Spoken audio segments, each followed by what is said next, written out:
You're listening to PetLifeRadio.com.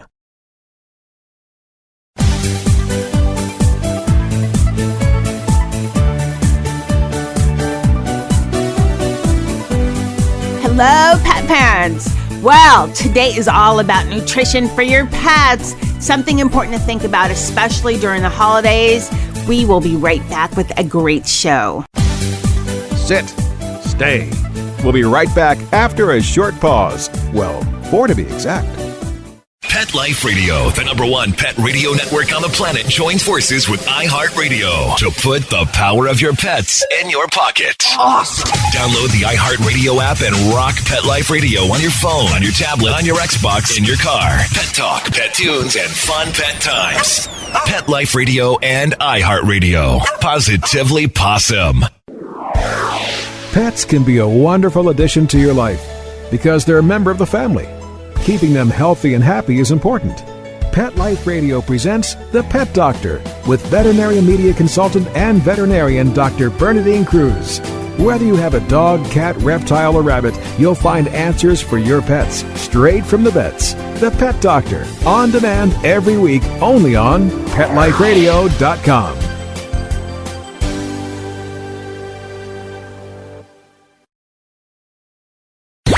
Let's talk pets. Let's talk pets On Pet Life Radio. Pet Life Radio. PetLifeRadio.com.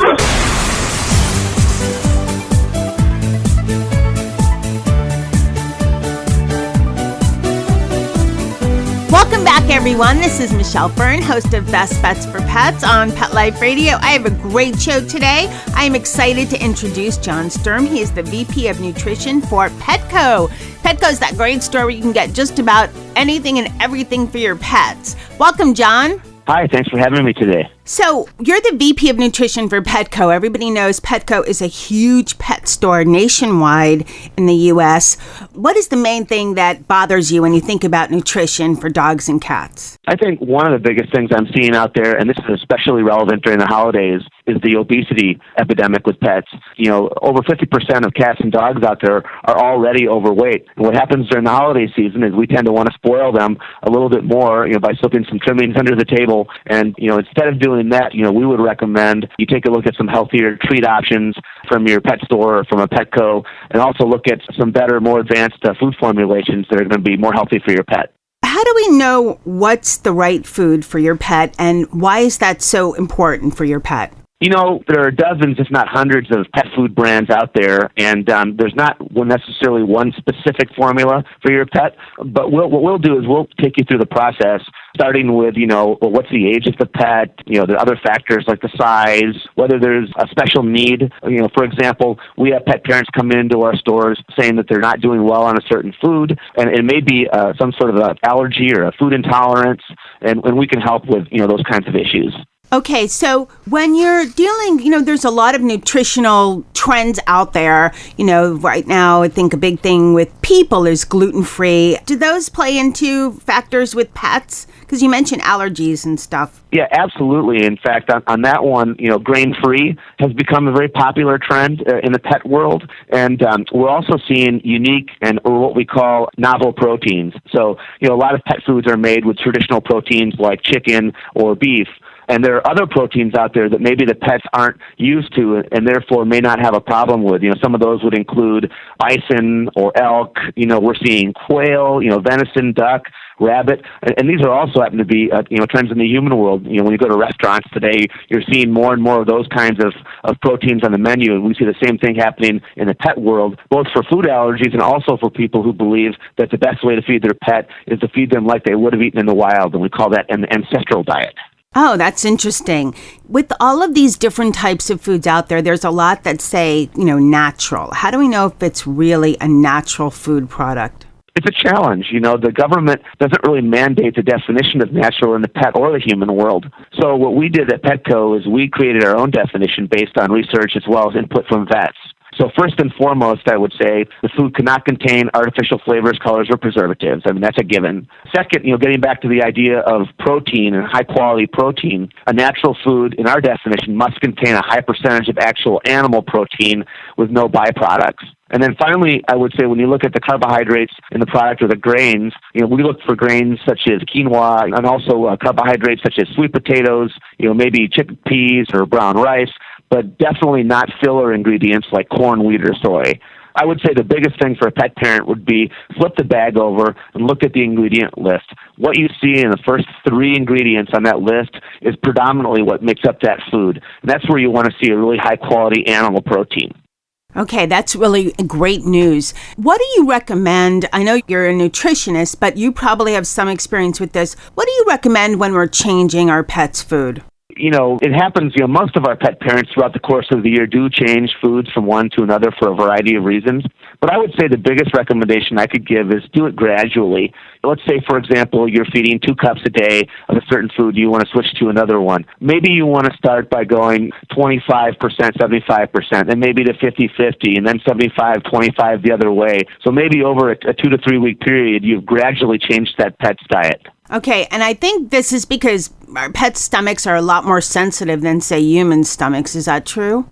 They've got a shorter intestinal tract than humans, and they are a little more sensitive to changes in the ratios between fats, carbohydrates, and proteins. Okay, that's great information. Thanks. Now, we talked a little bit about holidays and how, we often slip treats to our dogs from the table, holiday treats and things like that. What is the big no for treats? It's pretty easy for us. I myself have been guilty of slipping some turkey under the table, but there are some ingredients to watch out for that are pretty common that are not good for pets. Those would include grapes, raisins, chocolate, onions, and also macadamia nuts. I mean, all of these things can cause serious health issues in pets, and instead of taking that chance and having some of those unwanted effects, I would recommend picking up a good all-natural treat at your local pet store or Petco. That's great information. Now, I've always wanted to know this. I know about chocolate not being good for dogs, and I haven't heard of macadamia nuts before. That's interesting. But why grapes? There are chemicals, within grapes and raisins that are perfectly fine and perfectly, digested in a human, but, humans and dogs aren't exactly the same, and there's different physiologies between the two. So just what I would recommend is write these things down, print them out, leave them on a board, what have you, but just always remember, no grapes, no raisins, no chocolate, onions, or macadamia nuts. Okay, great info for all the pet parents listening out there. Now, John, where can we go for more tips and information? You can certainly go to a good website. Petco.com has a lot of good information on it. But I would recommend going into a store. Our store partners are trained actually in nutrition, and they can help pet parents sort of navigate that complex landscape of picking a good food and picking a good treat. Okay, thanks so much. Now, lastly, since we're going to, right after the holidays, get very health conscious, it always happens in January, we want to pass that on to our pets, because why not? They're part of the family. What are some good tips for supplements and maybe that we could help our pets with as far as for vitality and weight management and digestion?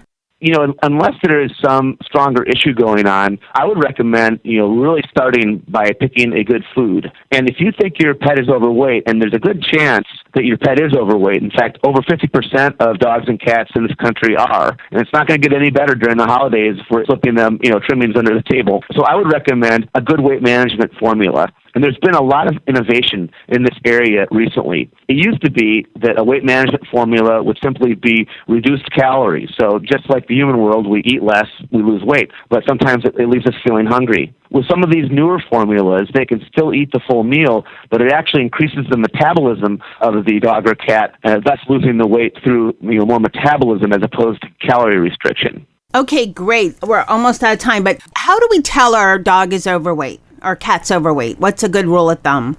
I would say the rule of thumb, at least this is what I do. I have a English bulldog, so they're thick. It's a thick breed. I look at right around the midsection and the rib cage, and I'll feel around there with my hands, and I should be able to somewhat see and feel that rib cage. If I can't, if it's pudgy and I'm pushing on it, it probably means the pet is overweight. Okay, and lastly, John, is there anything that I didn't ask that you wanted to mention? The only other thing I would like to mention is that we've got a pretty cool donation campaign going on right now. We've partnered with one of our pet food brands, Merrick, and what we're trying to do is we're trying to raise $1 million to donate to local shelters.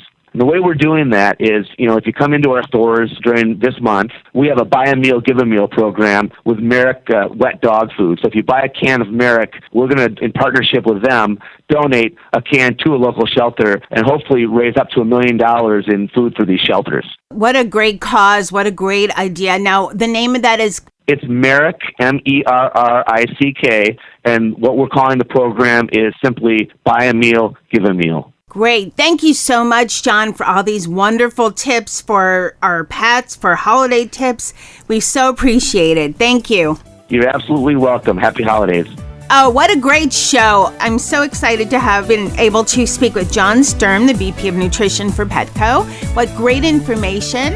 And I'd like to thank the whole crew, Dennis, Nikki, and Mr. Z, for trying some great products from Petco. They loved it. And what a great idea for giving back to other pets. So take advantage of this. Go to Petco, get some of the Merrick food, and you'll be doing good for dogs in shelters, cats in shelters. I'd like to thank Mark Winter, my producer, for making me and my guests sound great, and the test crew, Nikki, Mr. Z, and Dennis, for trying out the delicious food and treats from Petco. Keep listening for great shows on anything and everything product related for your pets. Also, check out the Pet Life Radio site, PetLifeRadio.com. We have so many products, so many ideas, so many recommendations for everything pet related. Thanks for listening. Let's Talk Pets, every week on demand, only on PetLifeRadio.com.